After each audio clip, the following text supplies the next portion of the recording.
ओम नमस्ते जी। हठरत्नावली से संबंधित प्रश्नों की व्याख्या हम प्रारंभ कर रही हैं जनवरी 2017 के पेपर से। प्रश्न है, हठरत्नावली के अनुसार महायोग के प्रकार हैं। तो हठरत्नावली में महायोग के 4 प्रकार बताए हैं। वैसे तो महायोग की जो शब्दावली है वो योग शिखी उपनिषद की है और उसका जो रेफरेंस है वो आपका हठरत्नावली में दिया है। डायरेक्ट महायोग के संदर्भ में 4 प्रकार हठ रत्नावली का अपना कथन नहीं है। वहां पे योग शिखी उपनिषद के एक साइटेशन दे के तब बताया क्या मंत्र, लय, हठ और राजयोग इनको मिलाकर या इसी क्रम में महायोग कहा जाता है।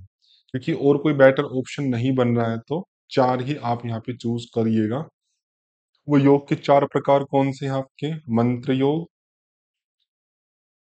लय योग, राजयोग और हठ योग। ये 4 प्रकार के योग आपके वहां पर दिए गए हैं। अगला प्रश्न है, भुजंगीकरण प्राणायाम का निम्नलिखित में से किस ग्रंथ में वर्णन किया गया है? तो भुजंगीकरण जो है आपका वो हठ रत्नावली के अंतर्गत ही है। जो प्राणायाम है आपके उन प्राणायामों की चर्चा के अंतर्गत किया गया है। हठ रत्नावली के अंदर आपके 9 कुंभक हैं। 9। और वो कौन कौन से 9 कुंभक हैं? सूर्य भेदी, उज्जाई, सूर्य भेदी है, उज्जाई, शीतकारी, शीतली, भस्त्रिका, भ्रामरी, मूर्छा, केवली और सबसे अंत में आता है भुजंग करणी। ये क्रम भी याद रखिएगा और नाम भी याद रखिएगा। भुजंग करणी के संदर्भ में तो कई बार आपका प्रश्न आया है, तो थर्ड ऑप्शन आपका हो जाएगा। हठ रत्नावली में कितनी शोधन क्रियाएं वर्णित की गई है? वैसे सामान्यतः षट कर्म की ही व्याख्या आती है अनेक अनेक शास्त्रों में, लेकिन रत्नावली के अंदर 8 कर्म दिए हैं। उन 8 कर्म के भी नाम याद रखिएगा। चक्री, चक्री भी अलग से पूछा जाता है कि चक्री किस ग्रंथ में है? रत्नावली में ही है। नवली सीक्वेंस वाइज रखिएगा। धौती, नेति, बस्ती, गजकर्णी, त्राटक और मस्तक भ्रांति। मस्तक भ्रांति ये सबसे लास्ट में दिया है। तो इस तरह से आपके 8 शोधन क्रियाओं का उल्लेख वहां पर किया है। नवंबर 2017 हठरत्नावली के अनुसार चित्तवृत्ति निरोध को क्या कहा है? तो महायोग कहा है। महायोग शब्दावली 2 बार आपकी प्रयोग की गई है।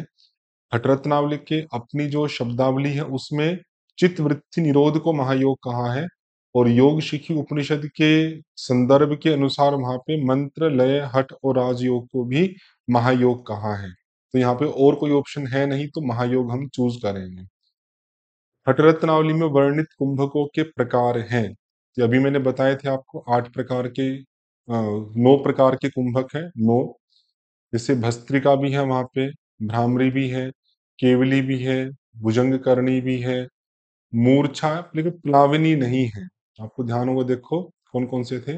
मूर्छा है, प्लाविनी नहीं है। तो सूर्यभेदी, उज्जाई, शीतकारी, शीतली, भस्त्रिका, भ्रामरी, मूर्छा, केवली, भुजंग करणी। तो शीतकारी शीतली है। तो ए, बी, डी थर्ड ऑप्शन सही हो जाएगा। इसमें प्लाविनी नहीं होता तो मूर्छा था। भस्त्रिका भ्रामरी है, केवली भुजंग करनी है, बस प्लावनी वाला जो था इसलिए गलत आपका हो गया। योग के निम्नलिखित में से किस ग्रंथ में कैवल्य शब्द का वर्णन है? तो कैवल्य शब्द का वर्णन प्रसिद्ध तो पतंजलि योग सूत्र में तो है ही है। अंतिम पाद है कैवल्य पाद। कई बार कैवल्य शब्द की चर्चा भी मूल सूत्रों के अंतर्गत की गई है। लेकिन उसके अलावा हठ रत्नावली के अंतर्गत भी कैवल्य शब्द का प्रयोग आता है। कैवल्य शब्द की व्याख्या नहीं कह रहा हूं कि कैवल्य क्या है, जैसे योग सूत्र में व्याख्या की वैसा, बस शब्द का है प्रयोग वहां पर। और उसी आधार पे इन्होंने प्रश्न पूछ लिया है कि केवले शब्द का वर्णन किस किस ग्रंथ में है। तो ए और सी, थर्ड ऑप्शन सही हो जाएगा। हठरत्नावली के अनुसार महायोग में शामिल है, रिपीट है। पहले महायोग के प्रकार पूछे थे, चार थे आपके, तो मैंने बताया था चार कौन कौन से हैं। अब यहाँ पे नाम भी पूछ ली है। मंत्र योग, लय योग, दो ये हो गए। हठ योग और राजयोग, दो ये हो गया आपके। तो चार हो गए, मंत्र योग, लय योग, हठ योग और राजयोग। और इनका सीक्वेंस वही रखना, मंत्र योग, लय योग, राजयोग और हठ योग। ये आपका रत्नावली के अनुसार क्रम है। ज्यादातर में तो यही क्रम आता, मंत्र, लय, हठ, राज। लेकिन यहाँ पे राजयोग पहले दिया है, हठ योग बाद में दिया है। तो ए और सी, फोर्थ ऑप्शन सही हो जाएगा। जुलाई 2018 की प्रश्न देखिए, हठ रत्नावली के अनुसार वस्त्र धोती की लंबाई कितनी है? तो प्रदीपिका के अंदर भी धोती है, रत्नावली के अंदर भी धोती है, लेकिन दोनों के अंदर लंबाई अलग अलग है। जैसे प्रदीपिका की तो हमने देखी थी 15 हाथ लंबी बताई थी, और जिसको हमने फीट में चेंज किया था तो बताया था एक हाथ में 1.5 फीट होता है, तो 15 हाथ को चेंज करेंगे तो 22.5 फीट हो जाएगा। रत्नावली के अंदर 20 हाथ लंबी बताई है, 20 हाथ लंबी। इसको भी यदि फीट में आप चेंज करते हैं, 20 और आधा करके 10, 20 प्लस 10, 30 फीट हो जाएगी। लेकिन यहाँ पे हाथ ही दिया है, तो थर्ड ऑप्शन आपका सही हो जाएगा, 20 हाथ लंबी। मैचिंग करने के लिए कहा है, कौन सा कर्म किन किन रोगों पर प्रभाव डालता है? तो इसमें धोती जो कर्म है, पहले चक्री का देख लीजिए। चक्री जो कर्म है उसका वैसे वहां पे लिखे तो 5 लाभ है। मूल व्याधि, तो मूल मतलब बोलते हैं गुदा को, और व्याधि मतलब रोग। तो मूल व्याधि में अर्श भी आता, अर्श पाइल को बोलते हैं आपका, पाइल बवासीर। तो मूल व्याधि की दृष्टि से चक्री कर्म आपका पहले से जुड़ जाएगा। उसके अलावा गुल्म रोग, महोदर रोग, मल शुद्धि और अग्नि उद्दीपन, ये 5 लाभों को वहां पर चक्री कर्म के अंतर्गत दिया है। और जो नौली कर्म है, नौली कर्म के भी कई सारे आपके लाभ हैं। उसमें मंदाग्नि प्रदीप्त करना, ये है आपका। तो अधूरा अंश लिखा है, लेकिन ये भी आपका मैच हो जाएगा नौली कर्म का। जो अग्नि मंद है आपकी पाचन अग्नि, उसको प्रदीप्त करती है। फिर आपका जो धौती कर्म है उसके भी काफी सारे लाभ हैं। हाँ, अग्नि प्रदीप्त भी है, कास, श्वास, प्लीहा, कुष्ठ और 20 प्रकार के कफ के रोग। तो वहां पे कास और श्वास, ये धोती कर्म से आपका मैच हो जाएगा। और बात करें बस्ती की, तो बस्ती के अंदर भी कई सारे रोग हैं आपके, गुल्म, प्लीहा, उदर दोष आदि। तो गुल्म प्लीहा वाला जो है आपका, वो बस्ती से मैच हो जाएगा इस तरह से। और नेति जो है आपका, नेति में दृष्टि दोष, ये आ जाएगा। नेति में वही 3 लाभ है जो हठ प्रदीपिका में थे, कपाल शोधन, दिव्य दृष्टि प्रदान करना, और स्कंद से ऊपर जत्रूर्ध्व रोग नाशनी। जत्रु मतलब स्कंद से ऊपर के रोगों का नाश करने वाली नेति होती है। जून 2019 के प्रश्न देखिए, निम्नलिखित में से कौन से ग्रंथ में नौ कुंभक का उल्लेख किया है? रिपीट है। पहले भुजंग करने का पूछा था, फिर मैंने बताया था कि रत्नावली के अंदर 9 कुंभक है। अधिकांशतः अन्य ग्रंथों में 8 कुंभक आते हैं, रत्नावली के अंदर ही 9 कुंभकों का उल्लेख किया है। सर्वांग शोधन किसके द्वारा किया जा सकता है? तो रत्नावली के अंदर ही अलग अलग कर्म से क्या क्या शोधन होता है वो बताया है। ये लिस्ट याद रखिएगा, मोस्ट इंपोर्टेंट है। चक्री जो कर्म है वो आधार चक्र का अर्थात मूलाधार चक्र का शोधन करता है। जो वज्रोली कर्म है आपका, वो लिंग का अर्थात स्वादिष्ठान चक्र का शोधन करता है। जो नोली कर्म है वो पेट से संबंधित है, और पेट में मणिपुर चक्र है आपका, तो उसका या नाभि चक्र का शोधन करेगी। धोती जो है आपकी, ये चेस्ट से संबंधित है, तो ये हृदय और कंठ, इन दो का शोधन करेगी। नेति और त्राटक, ये कपाल प्रदेश से संबंधित है, दोनों के दोनों, तो ये आज्ञा चक्र का शोधन करेंगे। और जो बस्ती और भस्त्रिका है, जो कि आपकी प्रश्न में पूछा है, सर्वांग शोधन, ये 2 कर्म है, बस्ती और भस्त्रिका।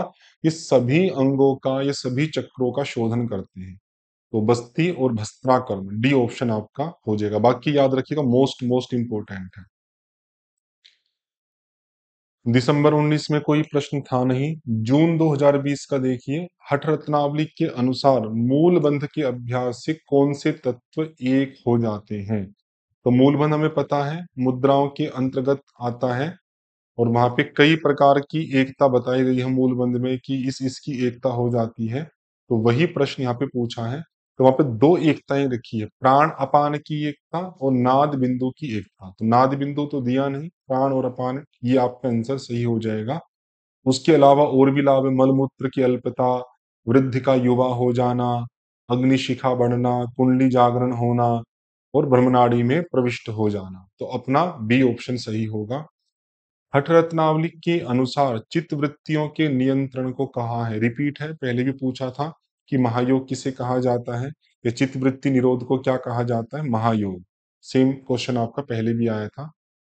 मैचिंग का है, कौन क्या है, जैसे सेतु बंध, ये आसन हो गया आपका, मुद्रा विपरीत करनी हो गई, सूर्य भेदी प्राणायाम हो गया, और कपाल भाती आपकी क्रिया हो गई। ये कॉमन सेंस का प्रश्न था।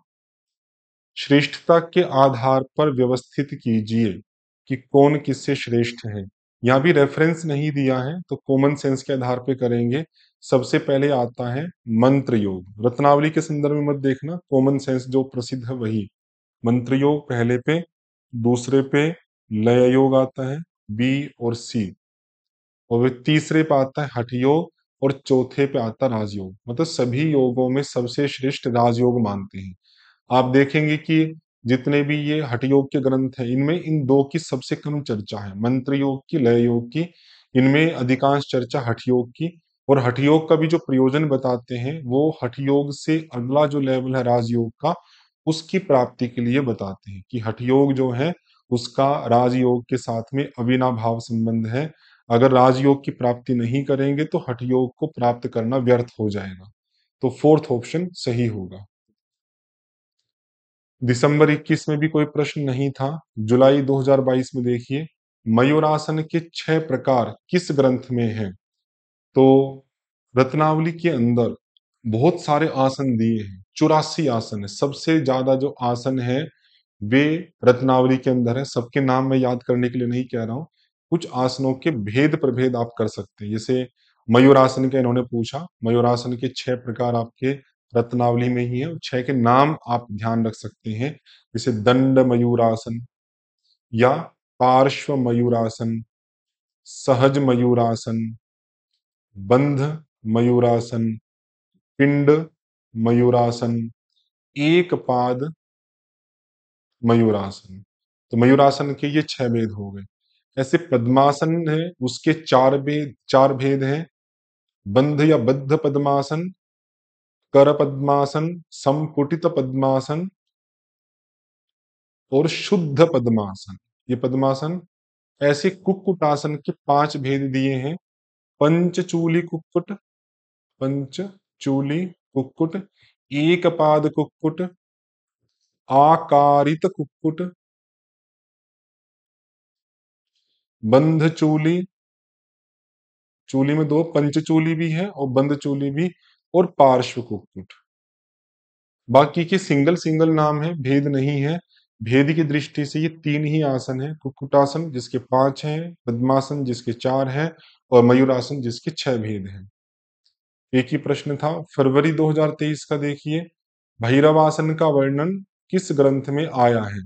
तो भैरवासन जो है ये भी रत्नावली के ही अंदर आता है।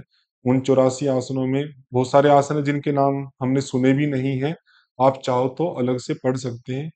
अपने नोट्स में सबकी लिस्ट दे रखी है। भुजंगीकरण कुंभक का उल्लेख किस ग्रंथ में है? ये रिपीट है आपका, पहले भी आया था, रत्नावली के अंतर्गत आपका किया गया है। तो इस क्लास में इतना ही रखते हैं, बाकी की जो चर्चा है वो अगली कक्षा में करेंगे। ओम शम।